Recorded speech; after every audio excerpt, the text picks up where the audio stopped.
How to transfer files from Nox Player to computer. So if you want to transfer files from Nox Player to computer, then what you need to do is first, you just need to simply open up your Nox Player application.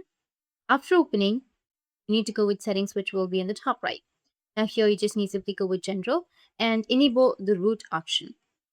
After that, just simply go with save settings, which will be in the bottom, and then it will ask you to restart. So you just need to simply go and restart your Nox Player.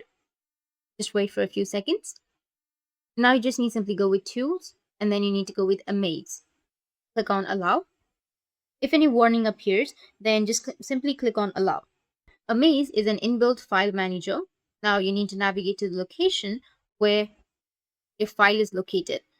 So select your file by pressing and holding the left mouse button until you see a tick mark.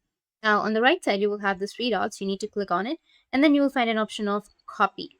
If you have the file, you just need to simply go with the copy option. Once you go with copy, on the right side, you will find an option of file assist icon. Click on that.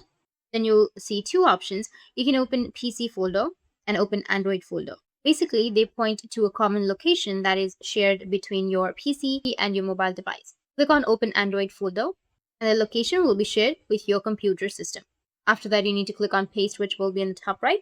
The file will be copied here.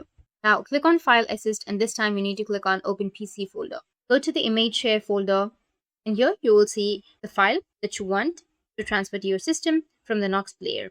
Now you can copy it to any location in your system, and this is how you can transfer a file from your Nox Player to your computer system. If you found this video helpful, hit the subscribe button, and thanks for watching.